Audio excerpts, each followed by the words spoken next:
Welcome back, Cubs. Direwolf here, and if you don't know who that is Kathy Griffin. She's a far-left, mediocre comedian, whose stagnant career basically revolves around her using shock factor to get attention, which is exactly what happened today. What is in her hands is a mock-up of Donald Trump's severed head. If this disgusts you or angers you, then you are like most people on both the left and the right, which means she achieved exactly what she was trying to do. When Kathy and TMZ released this very dramatic video, she received a very negative backlash from the majority of people who saw it. In response, she immediately took the video down and released this apology. Hey everybody, it's me, Kathy Griffin.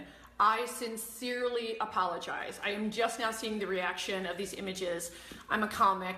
I crossed the line. I moved the line, then I cross it. I went way too far.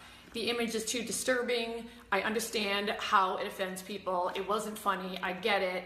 I've made a lot of mistakes in my career. I will continue. I asked your forgiveness, taking down the image, gonna ask the photographer to take down the image, and I begged for your forgiveness. I went too far, I made a mistake, and I was wrong. Here's why I think this apology is complete bullshit. First off, there's nothing in the original video that indicates any kind of humor or any kind of punchline. Nothing indicates this is supposed to be a joke, it's just supposed to shock you. In the longer TMZ version of this video, she expresses she knows there's going to be a negative backlash. She's simply following the principle that any press is good press. Before today, many of the younger generation did not know who Kathy Griffin was. Now the vast majority of people who follow social media and the news now know who she is by name. And now her target audience, the far left regressives, and now a younger generation, now knows who she is and that she also shares their hatred of Trump. Anyone angered by this video was not likely in the first place to ever be a fan of hers. But now people who did not know her before, and do share her politics, now do know her. She probably gained lots of fans today. So this is why she did it. Now let's talk about how we should be reacting to the video. If she was a conservative, and that was Obama's head, there would be calls for a boycott. Just like some people are saying we should boycott her, and that she should lose her job. Even though it would be nice to give the left some of their own medicine, we are not the regressive left, so we do not respond the same way. We don't need to organize boycotts, protest, or letter-writing campaigns to try to get her fired. She is an unfunny comic.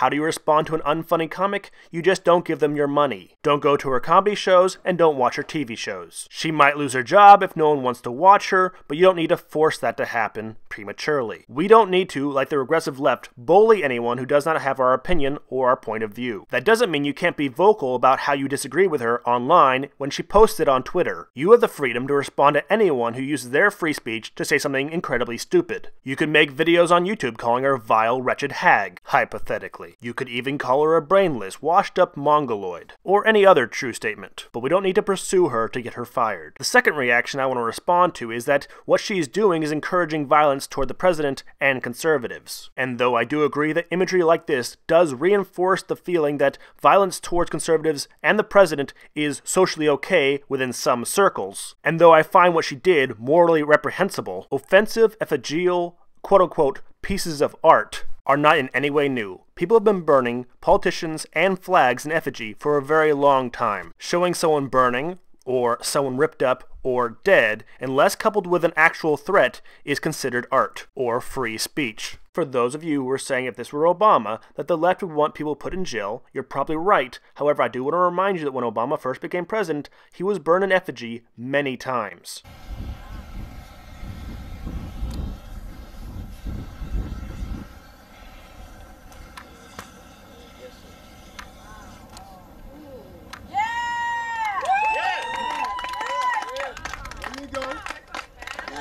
Freedom! Freedom!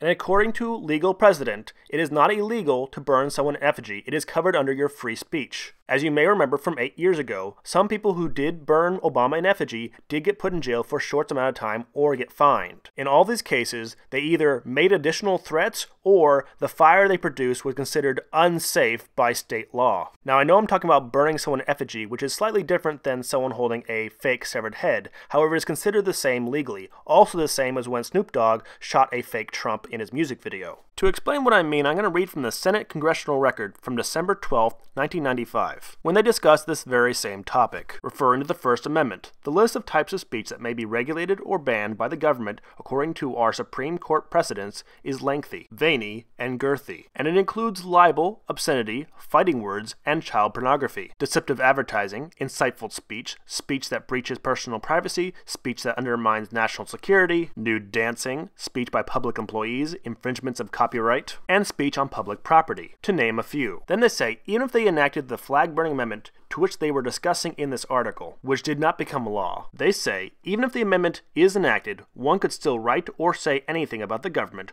one could burn a copy of the Constitution or effigies of political leaders. Indeed, one could put a picture of a flag being burned on the internet and circulate it to millions of people across the world with a push of a button. Keep in mind, what Kathy Griffin did, as horrible and stupid as it was simply desecrating the image of the president, which, as long as it does not coincide with a verbal or written threat, is treated the same as burning someone in effigy. In the same Senate record, they go on to explain the legal precedent. More recently, the court put it this way: a physical assault is not by any stretch of the imagination expressive conduct protected by the First Amendment. Wisconsin versus Mitchell, 1993. Under the court's criteria, for example, a symbolic protest that consists of hanging the president in effigy is indeed protected by symbolic speech. I also want to point out how funny it is in the very next sentence, the judge who wrote this thought it was important to point out that it is indeed against the law to hang the actual president. In any case, Kathy Griffin is an idiot. What she did was wrong. What she did showed support for the worst parts of our society and for our enemies abroad. It shows a blatant disrespect for our president and our country, and that emboldens our enemies. But I will not boycott her. I will just continue to not go to her shows, because I never went to her shows in the first place because she's still a regressive liberal hack, just like she was before. I won't even watch the free shows she does for the USO at deployed locations because I don't like her.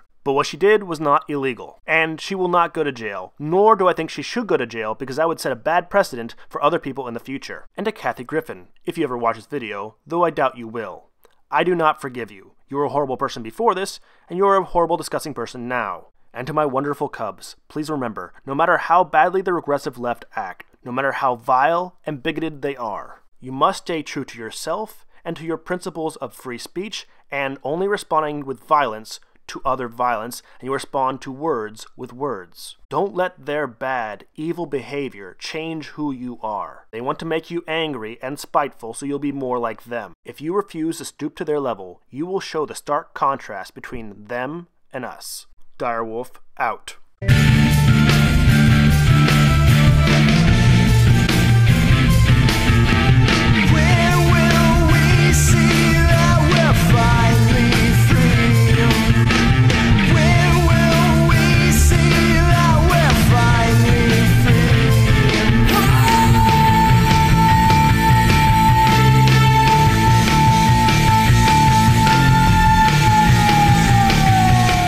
If you want to hear Direwolf and Friends streaming live semi-daily on political and social commentary, as well as playing games like Quiplash and Drawful, please check out the YouTube channel Direwolf Radio, which is linked in the description of this video.